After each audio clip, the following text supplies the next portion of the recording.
விட்டது. நீங்கள் 2 அணியும் மிக அழகாக அற்புதமாக பேசி இருக்கிறீர்கள். ஆனால் பெற்றோர்களை காட்டிலும் பிள்ளைகள் தான் இன்று அதிகமாக ஆடம்பரத்தை விரும்புகிறார்கள். காரணம் இன்னும் ஒன்று இருக்கிறது. அந்த ஆடம்பரத்தை விரும்புகிற பிள்ளை நீங்கள் வளர்க்கிற காலத்துல சுதந்திரமாக அந்த குழந்தைகளை வளர்த்தீர்களா என்று திருப்பி கேட்டுப்பார்கள். நீங்களே எவ்வளவோ கட்டுப்பாடுகள் போட்டு சில நேரம் அடக்கி வச்சிருக்கிறீர்கள், அல்லது இல்ல அது வேண்டி தரமாட்டேன், அல்லது அந்த பிள்ளை விரும்புற நேரம் கொடுக்காம விரும்பாத நேரம் வேண்டி கொடுக்குறீங்கள். அப்படியான செயற்பாடுகளை செய்ய கூட அந்த பிள்ளை எப்ப பெற்றோரை விட்டு விலகும் என்ற ஒரு நிலையும் அந்த குழந்தைக்கு இருக்கிறது. அப்ப யோசிச்சு பார்க்குது, தான் விரும்பிய ஒரு கணவர் நான் என்னுடைய விருப்பத்துக்கு ஏற்ற மாதிரி இப்படி செய்யலாமே ஆடம்பரமா என்று தன்னுடைய காசு இருக்கு எல்லாம் இருக்குன்னு நினைத்து கொள்ளுகிறது. அப்ப இந்த இடத்திலும் அது தான் நினைச்சதை செய்யுது. ஆனா சில பிள்ளைகள் பெற்றோருடன் டிஸ்கஸ் பண்ணுகிறார்கள். அப்பொழுது தகப்பன் சொல்லுவார் சில நேரம் இதுக்கு காசு குறைவு, இது வேண்டாமல். இப்பொழுது என்ன செய்கிறார்கள்? இப்பொழுது கடந்த 2 கிழமைக்கு முதல் ஒரு திருமணத்தை பார்த்தேன். கடற்கரையில் கொண்டு போய் வைத்திருக்கிறார்கள். கடற்கரை ஓகே, இலவசமாக, மண்டபம் இல்லை. ஆனால் அந்த கடற்கரையில சோடிக்கிற அந்த மேடைக்கு மட்டும் ஏதோ 6000 ரூபாய் கேட்டு இருக்கிறார்கள். அதை அவர்கள் போட்டிருக்கிறார்கள். இனி அந்த வெளியண்டபடியால் அதுக்கு ட்ரெண்ட் அடிச்சு சாப்பாடுகளுக்கு இதை ஆர்டர் பண்ண சாதாரண மண்டபத்துல நடைபெறதை விட அது கூடுதலாக முடிந்ததை காணக்கூடியதாய் இருந்தது. அளவாக சொல்லுகிறார்கள் பிள்ளைகள், அளவாக ஆக்களுக்கு சொல்ற சம்பவம் இருக்கிறது. இப்படி பார்த்தோம்டா இப்ப 2 விடயம் வருது. பெற்றோர்களோட இருக்கிற குழந்தைகள் திருமணம் செய்யக்க மற்றவர்கள் ஆடம்பரமாக செய்திருக்கிறார்களே என்று ஒரு ஒப்பீட பார்க்க ஒரு மனக்கலக்கமாக சில பிள்ளைகளுக்கு வந்துவிடும். அதே நேரம் பெற்றோருக்கு முழுக்கமாக வந்துவிடும் என்பது எங்களுக்கு யதார்த்தமாக தெரிகிறது. ஆதலால் நாங்கள் என்ன செய்ய வேணும்? பிள்ளைகளோடும் டிஸ்கஸ் பண்ணி கதைக்கணும். இப்ப நீங்க திருமணம் செய்கிறாண்டா, சரி எவ்வளவு செலவு, என்ன இது, உங்களுக்கு அனுபவம் தெரியாது, அந்த அனுபவத்தை பெற்றோர்கள் நீங்கள் பகிர்ந்து கொள்ளுங்கள். அதாவது இப்பொழுது நன்றாக செலவழித்து விடுவார்கள், பின்னால ஒரு வீடு வாங்க முடியல, அல்லது கடனாளியாக குழந்தைகள் வந்து விட்டால் எங்களுக்கு ஒரு மனக்கவலை இருக்கும். ஆனால் உணர்கிறார்களா என்று கேட்டால் அது மிக சொற்பமாகத்தான் இருக்கும். ஏனென்றா அம்மா கொண்டும் தெரியா, அப்பா கொண்டும் தெரியா, நானே நினைச்சதை சாதிக்க முடியும் என்று நினைக்கிறார்கள். இன்னொரு கேள்வி, இப்ப பத்மலோஜினி அழகா பேச அந்த சமூக அந்தஸ்து, ஒரு கௌரவம், சமூக அந்தஸ்து இந்த ஆடம்பரத்தால் வருமா என்று கேட்டால் இல்லவே இல்லை. ஆடம்பரத்தால் வராது. பல பிரச்சனைகள் தான் இந்த ஆடம்பரத்துக்கு போயிக்க பல பிரச்சனைகள் வரும். ஒரு பிள்ளை மேக்கப்புக்கு என்னவோ கிரீம் போட்டு அந்த பிள்ளைக்கு அந்த சிவப்பா தடிச்சு அந்த முகம் அலங்கோலமானதையும் பார்க்கின்றோம். ஆகவே மிக கவனமாக இந்த ஆடம்பரங்களுக்கு இருக்க வேணும். அடுத்தது குடும்ப கௌரவமும் பாரம்பரியமும் திருமணத்தில் தங்கி இருப்பது இல்லை. திருமணத்துக்கு உங்களோட உறவுகள், உங்களோட நட்புகள், சந்தோஷமானவர்களை இணைத்து கொண்டு மகிழ்வாக செய்கிற ஒரு விழா. இந்த பிள்ளை இன்றைக்கு திருமணம் செய்கிறாள், நண்பர்களுக்கு நாங்கள் நிறைய அவர்களோட பேசிக்கொள்கிறோம். அடுத்தது மகிழ்ச்சிக்காகத்தான் செய்கிறது. அடுத்த சந்ததியை வளமாக கொடுக்க நட்புகள், உறவுகள் அவர்களுக்கு உத்வேகமாக ஒரு ஒன்றிணைய வேண்டிய ஒரு சூழல் தான் இருக்கிறது. அதுதான் கல்யாணம். அந்த நிலையில் தான் நாங்கள் திருமணத்தை நடத்த வேண்டுமே ஒழிய திருமணத்தை அதிக செலவில் நடத்தி அதுக்கு ஒரு சுய கௌரவமும் அல்லது ஒரு புகழும் வரும் என்றால் அது எங்களை பொறுத்த வரையில சிந்திக்க வேண்டும். அதாவது சிந்திக்க வேணும். சிலர் நீங்கள் ஆடம்பரமா செய்யலாம், நாங்க இந்த கருத்தின் மூலம் உங்களை செய்ய வேண்டாம் என்று சொல்ல, அது உங்களிடம் இருக்கிற பணமும் உங்களிடம் இருக்கிற அந்தஸ்து உங்களிடம் இருக்கிற செல்வத்தை பொறுத்து நீங்க செய்யலாம். பலர் செய்கிறார்கள், இல்லையென்று சொல்ல. ஆனாலும் இன்றைய இந்த விவாத அரங்கம் எப்படி தீர்ப்பு வழங்குகிறால், இன்றைய இந்த சூழலில் ஆடம்பரமாக செய்பவர்கள் பெற்றோர்களை காட்டிலும் பிள்ளைகள் தான் அதிகம் என்பதைத்தான் இன்றைய இந்த யதார்த்த சூழலில் பார்க்கும்போது தீர்ப்பாக வழங்கி கொண்டு விவாத அரங்கம் நிறைவு பெறுகிறது. நன்றி, வணக்கம். நன்றி நன்றி மிக்க நன்றி. நாங்கள் அதிபர் அவர்கள் நிற்கிறார்களா? சொல்லுங்கள் நீங்கள். 1 மணி நேரத்துல சரியா நிச்சயம். இன்றைக்கு உண்மையிலேயே எல்லோருக்கும் நன்றி. அந்த 1 மணி நேர பொழுதை நான் பிடிப்பதற்காக நீங்கள் எல்லோரும் சுருக்கமா, பரவாயில்ல, சுருக்கமான கருத்து தான் நிறைவாக நன்றி நன்றி. நீங்கள் ஒவ்வொருத்தரும் உங்களோட கருத்தோட நாங்கள் விட வருவோம். அதிபர் அவர்களையும் அழைத்து கொண்டு நிற்கிறார்களா என்று கேட்டுக்கொண்டு, இருந்தால் அதிபர்களும் இணைந்து கொள்ளுங்கள் என்று கேட்டுக்கொண்டு, சரி பத்மலோஜினி என்ன சொல்றீங்கள்? உங்களோட கருத்தை இல்ல சொல்லி. சுருக்கமா விடயத்தை மட்டும் சொன்னா சரி என்ற தான் எல்லாருக்குமே தெரியும். இளைஞர்கள் தான் வெளிநாட்டை பொறுத்த மட்டும் ஆடம்பரத்தை எதிர்பார்க்க நாங்கள் இல்ல. என்ன நான் அப்ப கீதா அவர்கள் சொன்ன மாதிரி எங்களுடைய திருமணம், அதை நான் சொல்லிக் கொள்ளணும்னு ஆசைப்படுறேன். எங்களுடைய திருமணம் என்னுடைய விருப்பம், அம்மா அப்பாண்ட விருப்பம். என்ன பேசி செய்த திருமணம் தான்.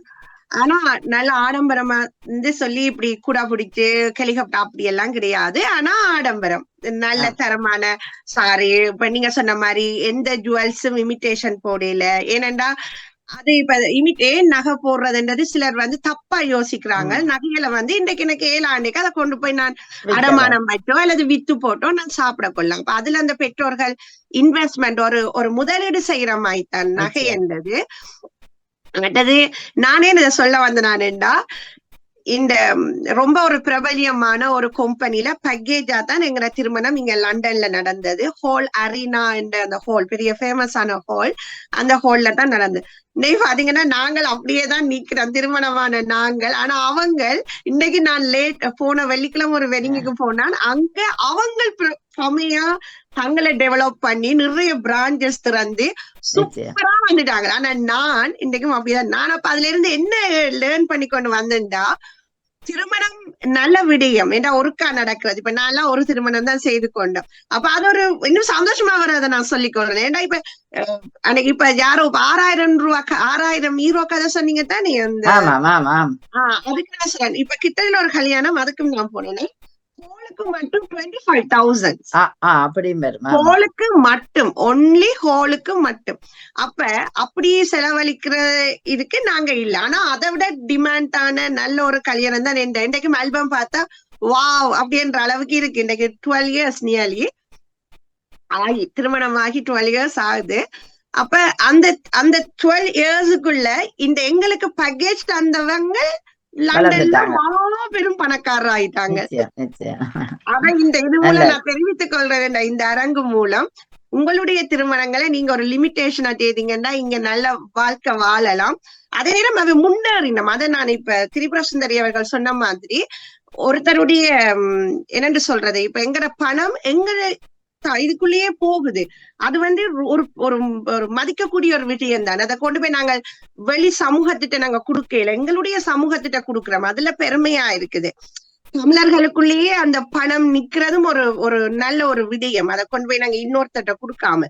ஆனா இன்றைக்கு புலம்பெயர்ந்த சூழல்ல வித்தியாசமா போகும். இப்ப நாங்க தமிழர்கள்கிட்ட மட்டும் இல்ல, ஒரு ஹோலி எடுக்கிறண்டாலும் அது அடுத்த ஐரோப்பியர் தமிழர்கள் அந்த ஹோலிகளுக்கு சொந்தக்காரர் லண்டன்ல. அப்ப அது ஒரு பெருமையா இருக்கு. அது இதுல தமிழர்கள்லாம் அந்த ஹோல்களுக்கு சொந்தக்காரரா வந்துட்டாங்க. லீட்ஸுக்கு எடுத்தா என்ன, இதுக்கு எடுத்தா என்ன, அது நல்ல விடயம். அது ஒரு நல்ல விடயம். இதை நான் சொல்ல வந்தேன். நன்றி.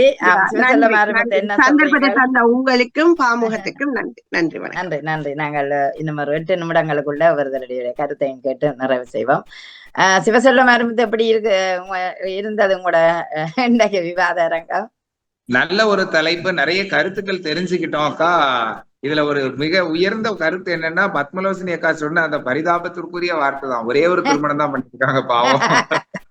இன்றைக்கு பல திருமணங்கள் நடைபெறுகிறதல்ல. ஆனா எனக்கு இதுல ஒரு சின்ன மாற்று கருத்து என்ன அப்படின்னா, அவங்க ஒரு திருமணம் பண்ணதுல மாற்று கருத்து இல்ல, அந்த திருமணம் பண்ண அந்த ஹாலினுடைய உரிமையாளர் நல்ல வசதி ஆயிட்டாரு அப்படின்னு சொல்லி சொல்ற போது, இவங்களுமே திருமணத்திற்கு பிறகு அந்த குடும்ப வாழ்க்கையில முன்னேற்றம் அடைஞ்சிருக்காங்க இல்லையா? அப்ப அதையும் நாம ஒத்துக்கணும்ல. கோல் வளர்ந்த அளவுக்கு அவருக்கு செல்வம் வளரவில்லை போல. ஆனா இருந்தாலும் மன நிறைவுங்கிறத எடுத்து பாருங்க. அந்த ஹால் ஓனருக்கு இருக்கிற மன நிறைவை விட பத்மலோசினி அக்காவுக்கு மன நிறைவு நிறைய. அவங்களுடைய மகா அம்மானு கூப்பிடுறத விடவா பெரிய அந்த சொத்து சுகம் கூடிற போகுது. இது என்னுடைய கருத்து. ஆனா இது ரொம்ப உண்மையிலேயே மகிழ்ச்சியான ஒரு நல்ல ஒரு நிகழ்வு. நன்றி அக்கா. நன்றி. மிக்க நன்றி. ராஜேந்திரம் சொல்லுங்கள். அன்று உங்களோட திருமணம் எப்படி நடந்த யோசிச்சு பாக்குறோம். எங்க இடம் ரொம்ப சிம்பிளா நடக்கல, அது ஓரளவு நல்லா தான் நடத்தணும். திருமணங்கள் பொதுவாகவே அப்படிதான். இப்போ ஒரு வந்துச்சுல, எல்லாமே நல்லா தான் நடத்திக்கிட்டு கொண்டிருக்கிறாங்க. அது செலவுகளை எதிர்பார்ப்பதில்லை, இது ஒரு கடமையாகவே செய்கிறாங்க. திருமணம் என்பது இப்படித்தான் அப்படின்னு முடிவு பண்ணிட்டாங்க.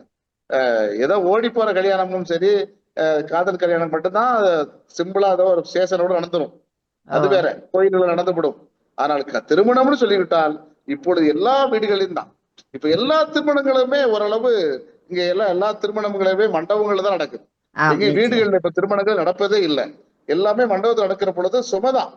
அதுல செலவழிக்கிறது ஒரு மண்டபத்துக்கு 5 லட்சத்திலே இருக்கு, 1 லட்சம் ரூபாயில இருக்கு, 15 லட்சம் ரூபாயில இருக்கு. எங்க திருநெல்வேலியில ஒரு நாள்ல மண்டபத்துக்கு மட்டுமே அவ்வளவு செலவாகிறாங்க. இருந்தாலும் தன்னுடைய 4 பேர் என்ன நினைப்பாங்க, எல்லாருமே 4 பேர் என்ன நினைப்பாங்கிறதுக்காகத்தான், அவங்களுக்காகத்தான் மாட்டோம். நம்ம உடைய கூட தனக்கான உடையா இது கொடுத்த மாட்டோம்.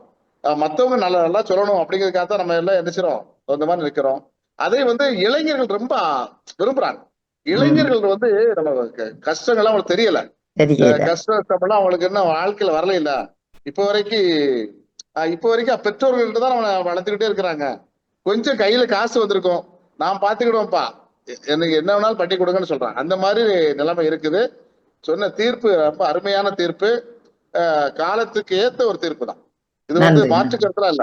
பெற்றோர்கள் எப்பொழுதுமே பழமைவாதி தான். இன்ன வரைக்கும் எல்லா பெற்றோரும் அப்படித்தான். இன்னைக்கு ஆடம்பரமா நடத்துற இந்த பையன் கூட நாளைக்கு பெற்றோரா போன உடனே அவன் மீண்டும் என்ன செய்வான், அவன் மீண்டும் நம்மளே மாதிரிதான் பிற்பக்தில தான் வருவான். தலைமுறைகள் அட்வான்ஸா போய்கொண்டே இருக்கிறார்கள்.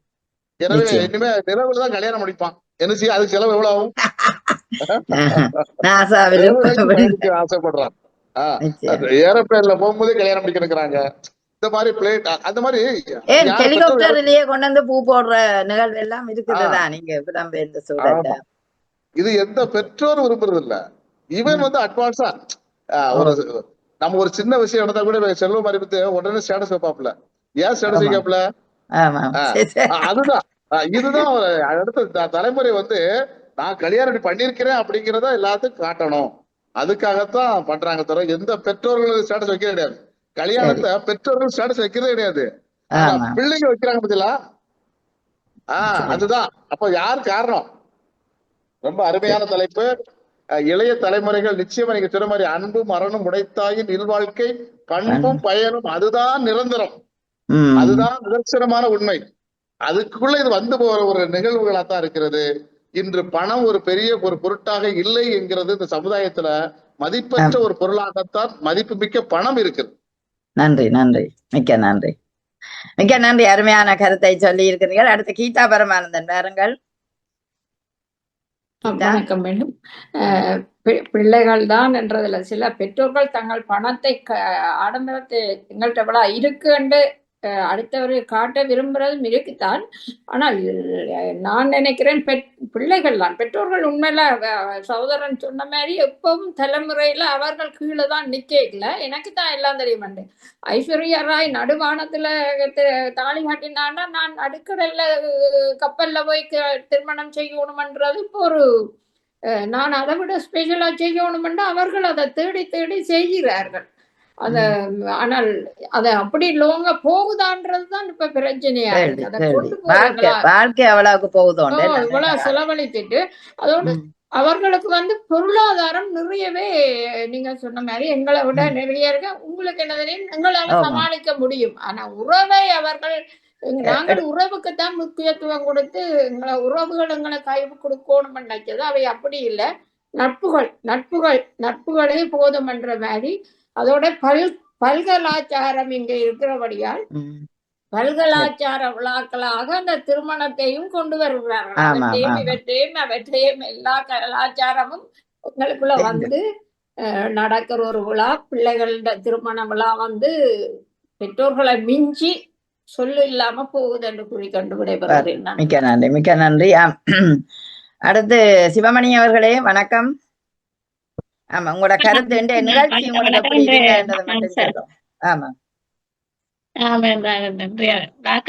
பாக்குற பொழுது எங்களுடைய கலாச்சாரத்தையும் தாண்டி எல்லா உலகமயமாக்கப்பட்டதால எல்லா வீடியோக்களையும் பாக்குறதால சின்ன சிறுவர்கள் இளையோர்கள் நிறைய ஆசைப்படுறார்கள், அப்படி செய்யணும் இப்படி செய்யணும்.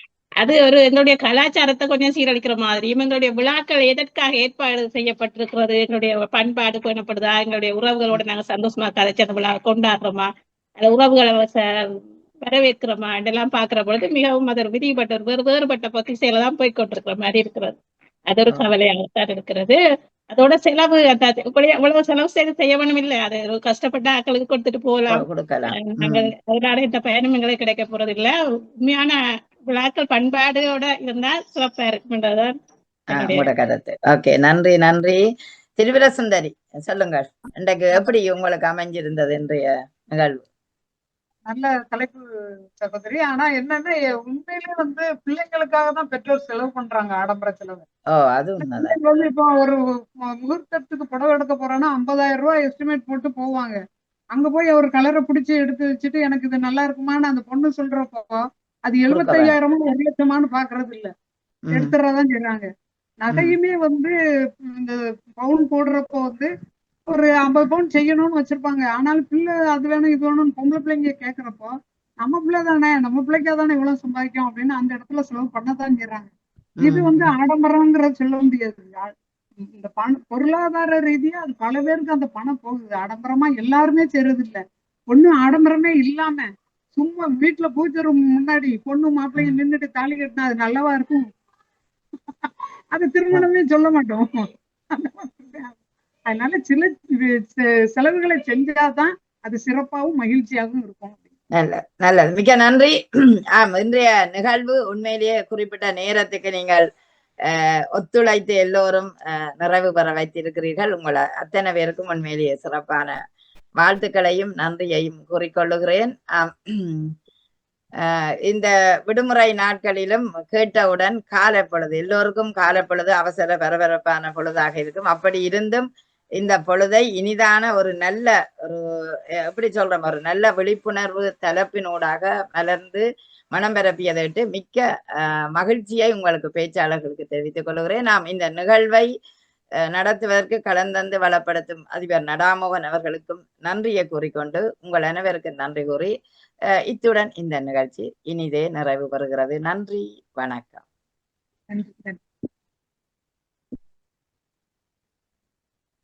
நீங்களாகவே விடைபெறலாம் என்று நினைக்கிறேன். நன்றி, நன்றி, வணக்கம். நன்றி.